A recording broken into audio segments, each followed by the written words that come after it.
The Adventures of Father Brown.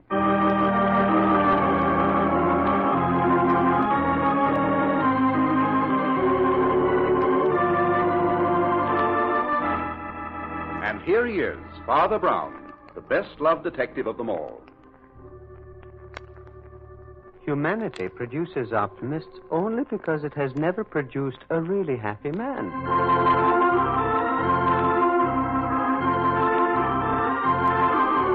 From the masterful and exciting pages of G.K. Chesterton comes that fascinating human being, Father Brown, played by Karl Swenson.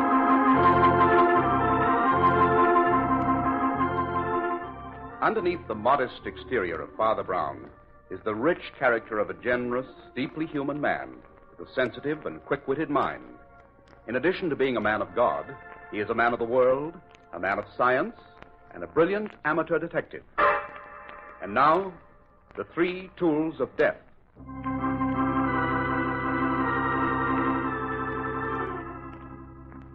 Facing the afterglow of a beautiful summer sunset, Father Brown sits alone in the study of his modest parish house. He is half dozing when Nora, his housekeeper, enters. Father Brown. Father Brown. No. Yes, Nora? What time is it? Time for your tea. Here it is, nice and hot. Ah, thank you. Just set it there, please. Were you asleep? Oh, I was in between, Nora, just in between. A beautiful state of being, I assure you. Half out of this world and half in. It's a good thing young Father Peter took over your duties for a day. I told him... There's somebody at the door. Don't worry, I'll take care of that. No. Oh, good evening, Nora.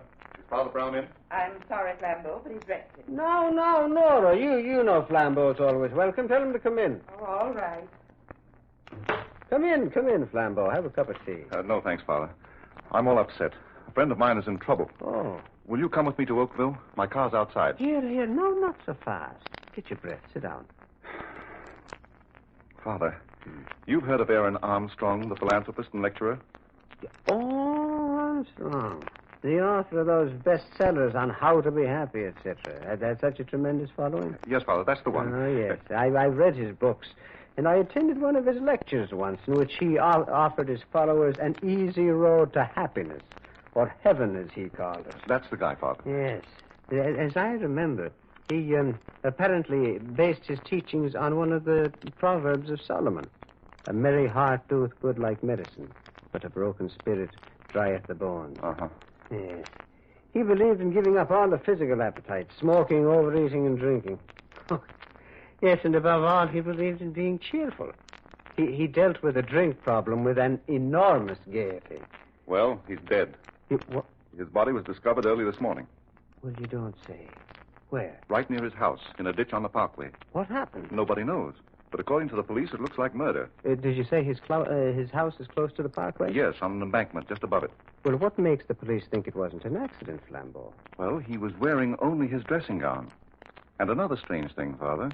A small piece of rope was tied around one of his ankles. Was any weapon found? No, but it was apparent he'd been struck on the head by a huge instrument of some sort. Cuts and bruises on his body showed signs of a struggle. Well, who put you on the case? Oh, no one.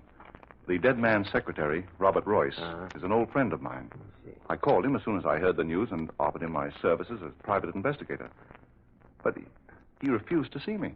Well, that's strange. No, yet no. Not so strange if he were implicated. Who else is there beside Royce in the household? Just Armstrong's daughter.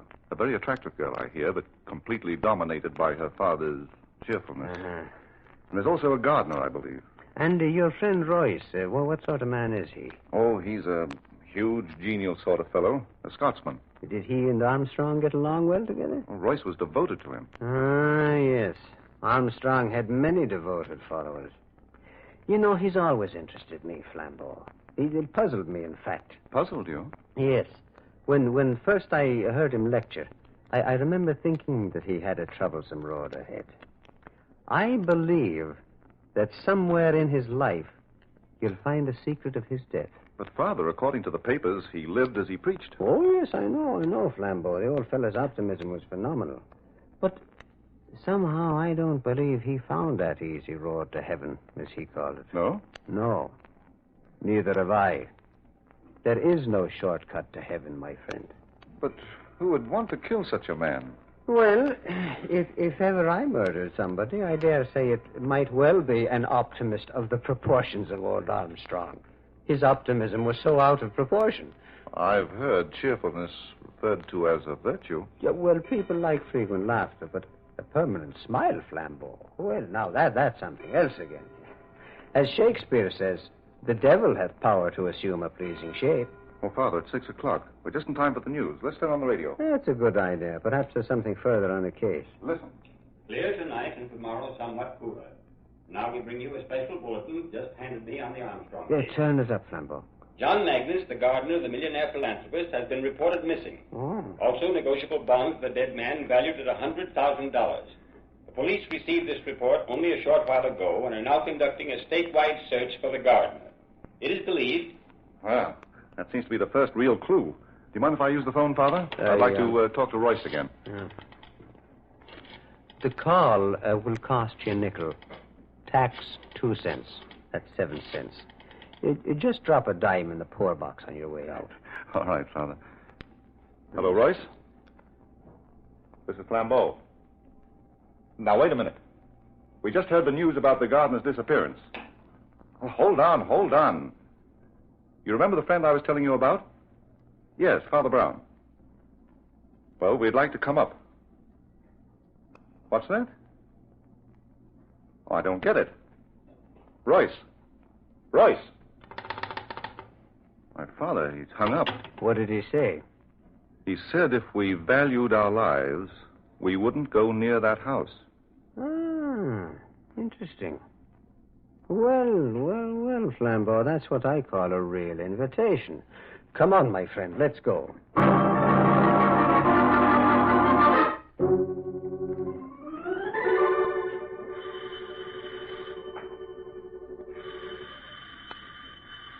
Well, I'm sure there's someone here, Father. Ring again, Flambeau. Here's someone now. Yes? What do you want? Oh, good evening, Royce. So it's you, Flambeau. I thought I warned you plain enough over the phone. You did.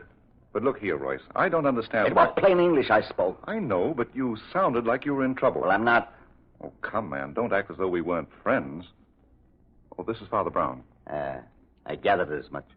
Mr. Royce, I'm afraid I'm to blame for this visit. Well, it was good of you to come, Father, but I wish you'd both heeded my warning. Man, what kind of a friend would I have been if I had? I tell you, the police have already investigated. I know. I've talked with them. Perhaps we can help you, Mr. Royce. Help? In what way? Well, maybe we could tell better if you'd ask us in. Very well. You may come in. What you should have let sleeping dogs lie, Flambeau.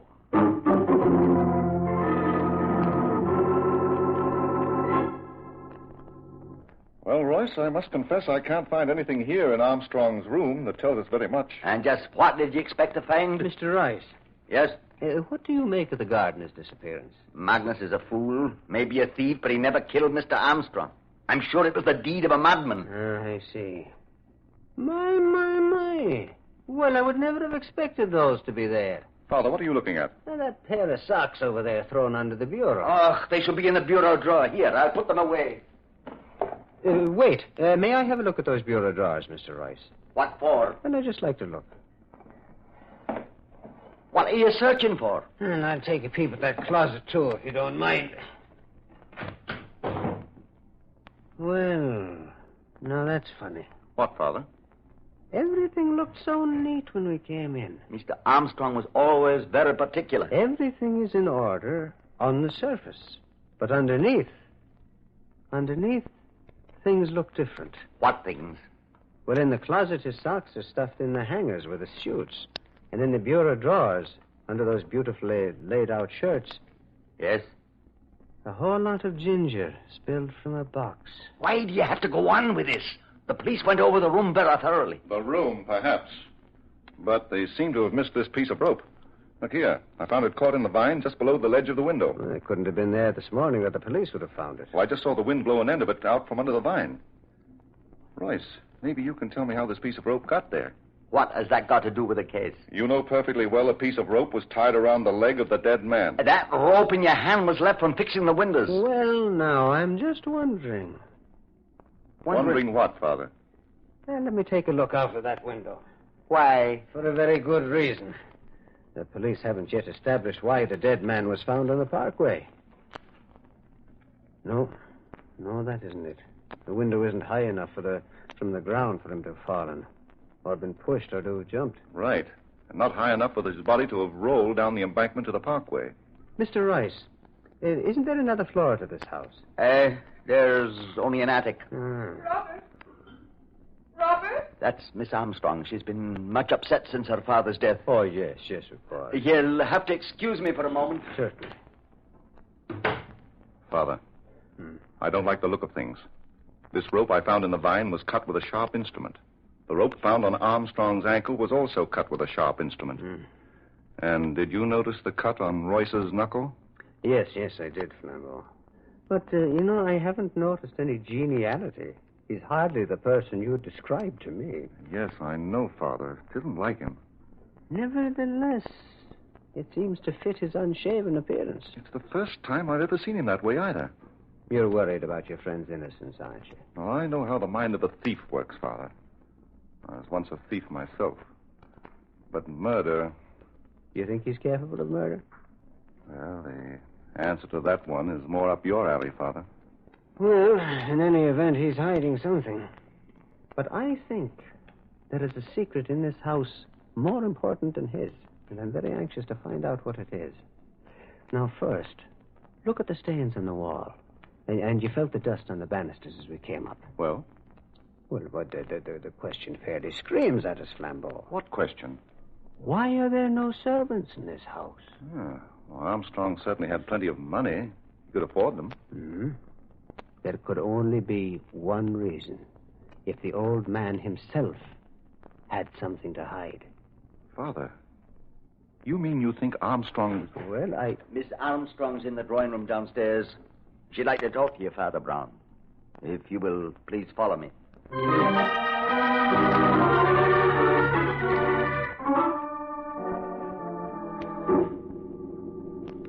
Well, I hesitate to continue, Miss Armstrong. I know how badly you feel. Please go on, Father Brown.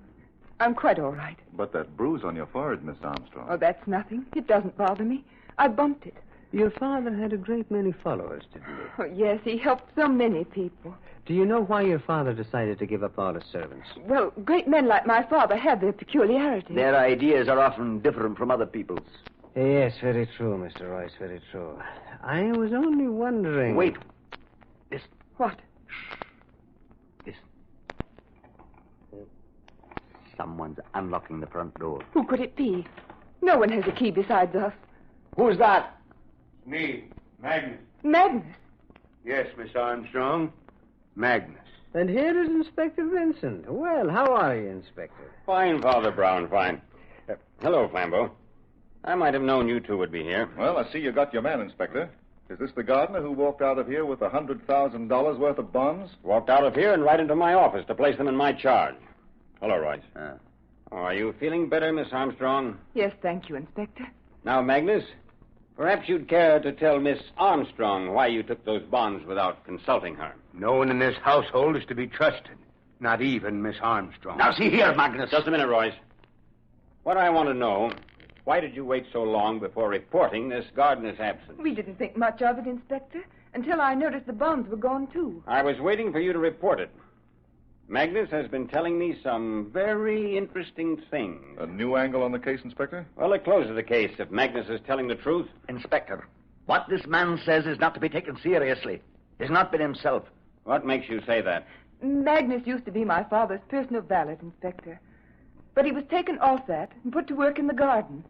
He's been very upset. He thought it was quite a come-down. Upset, am I? Well, I like that. I wasn't going to tell the inspector about you two being in love, but now Be careful what you say, Magnus. You weren't so careful what you said when I heard you two talking in the garden the other night. Magnus. I've stood enough of this. Take it easy, Royce. Inspector, may I make a suggestion? Just a minute, Father Brown. Magnus, what are you getting at? About 4 nights ago it was. I heard them in the garden. He was begging her to marry him. They didn't know I was close by. No. No, Robert, we mustn't. But, Alice, you've no life of your own. Let's face your father now. Let's tell him how much we love each other. Oh, but Robert, we must wait. We really ought to. I know how important you are to his work, but what about us? Our life? We can't go on waiting forever. Oh, but Robert, it won't be forever. Oh, darling, you know I love you. You must be sure of that. I am sure, my dearest. Oh, if only I could get my hands on some money. What do you mean, Robert? I'd make you marry me then, Alice. Oh, Robert, I feel guilty even thinking of it. We mustn't, my darling. Not now. So long as he's alive. I'll find some way out of this. Shh. I thought I heard someone. We better not talk here. Come. Yes. Come, my dear. Well, that's all I could hear. But I suspected them, what they were up to, and now I know. You know what? That they would be off with the money. Mr. Armstrong's money. The money he had wanted to be used for his work. Inspector, this talk is ridiculous. You don't think... Mr. Royce, do you use an old-fashioned razor? Aye. You didn't use it today. Why? Why, I mislaid it. When? I don't know. Since I last shaved, I guess. That was yesterday. You can tell by his beard. Magnus brought your razor to the precinct with him with the bonds. I'm holding it as evidence. Why? Because it had a smear of blood on it. Oh, well, I must have cut myself shaving and forgot to wipe it. Oh, Inspector, is this all the evidence you have of Royce's guilt? Who said anything about Royce's guilt? Now, Magnus, tell them what you told me just now in the office. I was sleeping in my room over the garage, and about 4 this morning I heard shots, followed by loud outcries, which seemed to come from the attic. An instant later, I saw Mr. Armstrong's body pitch from the window and roll down the embankment. When I made sure he was dead, I rushed up to the attic and found his daughter unconscious on the floor with a razor in her hand. You mean Miss Armstrong killed her father? It's a lie! Surely, Father Brown, you for one will take Miss Armstrong's word against his gardener's? But is Miss Armstrong's word against him? So far, she has said nothing. Miss Armstrong, can't you speak? Magnus told the truth. There, you see? I'll get you for this. I'll get you. Here now. Oh, you'll not say things like that. I will, and I do. Royce, go on. Let go. None of that, Royce. Or I'll arrest you for assault. No. You'll arrest me for murder. Robert! But, man, you've been Armstrong's best friend. What possessed you? I was drunk. Sure. Didn't I find those empty bottles hidden in the garden, piling up week after week? Sure. I knew what was going on here. Now, Magnus, you've told your story. Let Royce tell his. Maybe he was too drunk to remember. Miss Armstrong did not pick up the razor to attack, but to defend her father from me. In the scuffle, she hit her head against the eaves of the attic. I hurried down to get something to revive her, and it must have been then that Magnus came in and found her. Oh, Robert! All right, Royce. Come along. Wait, Inspector, before you arrest Royce. What is it now, Father Brown? Well, so far we've had opinions and confessions. But we haven't had facts. And we need facts. And where do you think we'll find them? In the attic. In the attic? Yes, Inspector. Perhaps by climbing a few steps nearer heaven, we can come closer to this evil.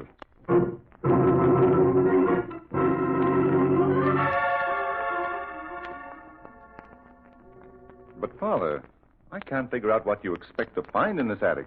You sleep here, don't you, Mr. Royce? Aye. And Mr. Armstrong slept in the room immediately below this. Aye, but why all these questions? Well, now, in the first place, Mr. Royce, why did you bring your victim up here at the crack of dawn in order to kill him? Why didn't you go to his room? Well? I've confessed. Isn't that enough? Well, confession is good for the soul, that's granted. But, Inspector, you remember Magnus telling us he was awakened by shots? Yes. What about those shots, Inspector? Were any bullets found in Armstrong's body? Well, we investigated and didn't find a one. Wait. Here is my pistol. I fired those shots. You can see the holes in the carpet. Well, why should anybody fire at the carpet? A drunken man will let fly at anything. He doesn't pick a quarrel with his feet. And there's the rope. It was from my window here that Armstrong was thrown. And the piece of rope I found fell to the vines below. What about the blow on the head? According to our report, he was struck by a massive weapon. A massive weapon indeed, Inspector. Sure. The good green earth was the weapon. Okay, so the good green earth was the weapon. But look, this room was the beginning of the murder. Even I can see from the disorder. Come on, Royce. Let's go. But the disorder here is all on the surface. The very opposite of Armstrong's room. No, it doesn't fit. Too many inconsistencies. Father Brown, Royce has given himself up. No. Really, this won't do at all.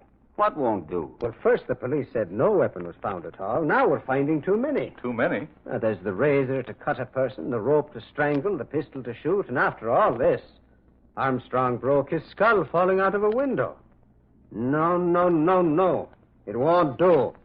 It's not economical. Alice, they won't believe me. You tell them. Inspector, Yes, young lady.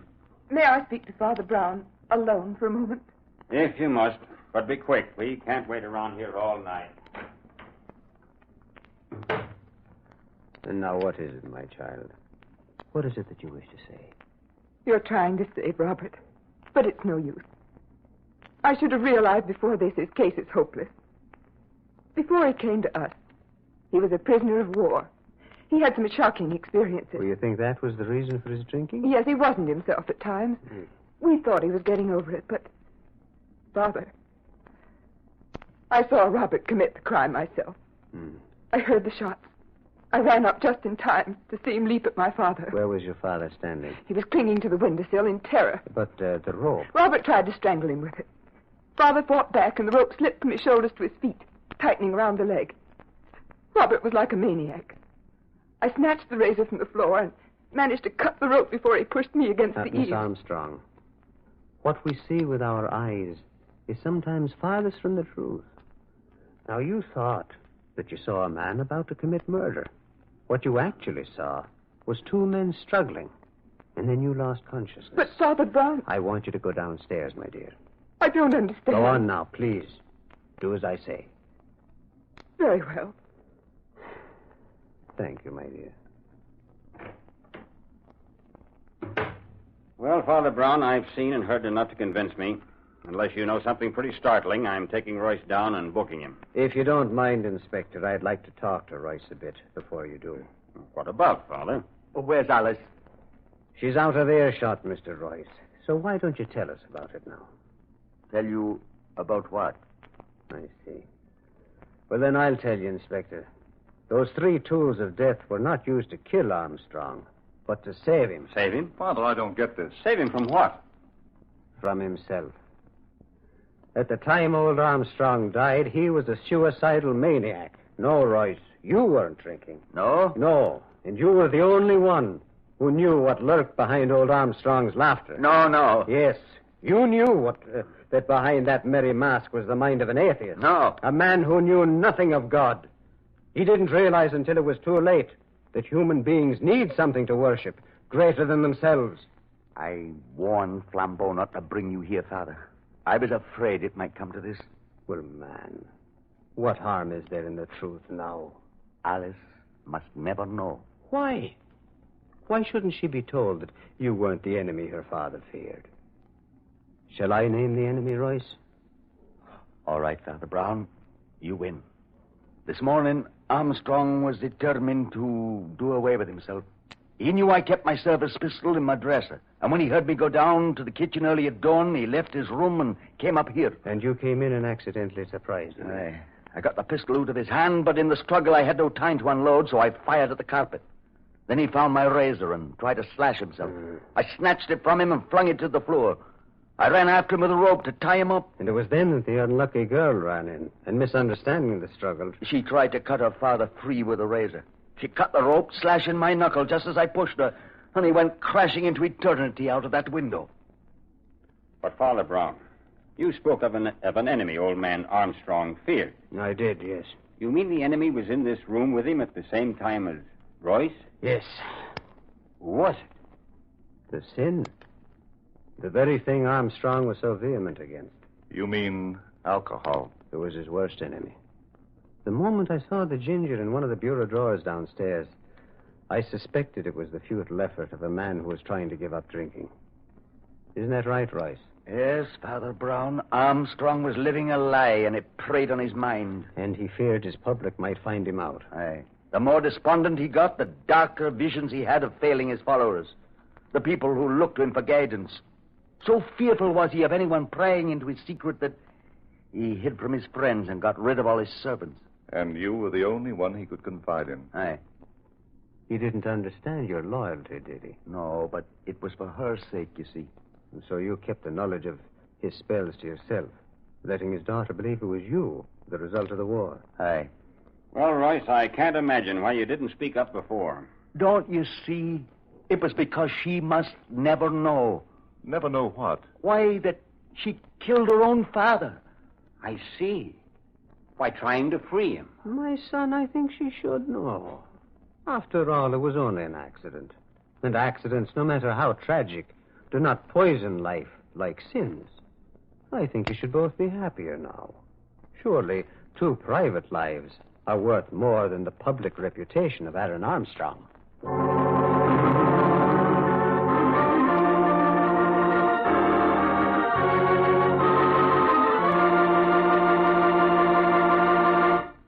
Well, Father, at last you're back. Yes, we were worried. Hello, Nora. Hello, Peter. Have you had dinner? No, I don't think I have. Oh, that's a shame. I'd better go fix you something right away. Ah, my. It's nice to sit down again. Oh, Peter, you missed your story tonight. I'm sorry. Father, I heard tonight's story. Many versions of it. You did? How? From the news commentators over the radio. Oh. They've been reading bulletins on it every half hour or so. I see. Tell me, Father, what made you suspect Royce wasn't guilty? Well, looking into the hidden places of his attic room convinced me of Royce's innate neatness, Peter.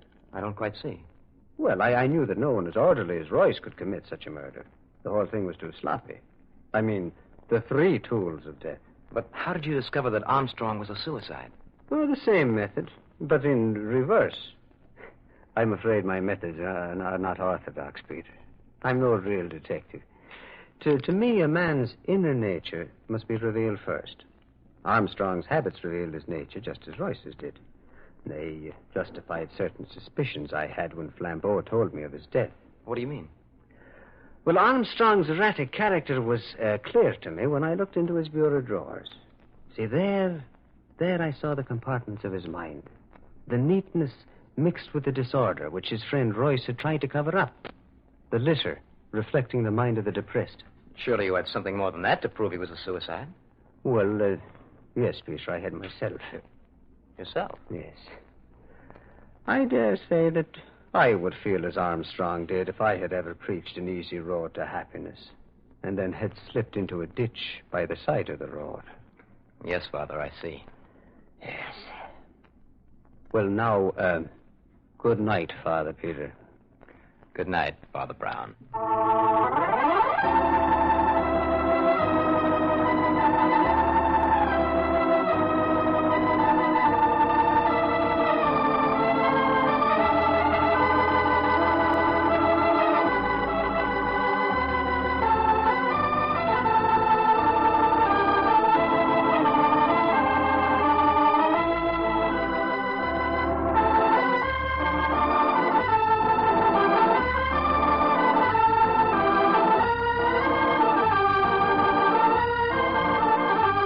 You've been listening to The Adventures of Father Brown, with Karl Swenson as Father Brown. Father Brown's adventure tonight was called The 3 Tools of Death. The character of Father Brown was created by G.K. Chesterton in the detective novels called The Adventures of Father Brown. This is the Armed Forces Radio Service.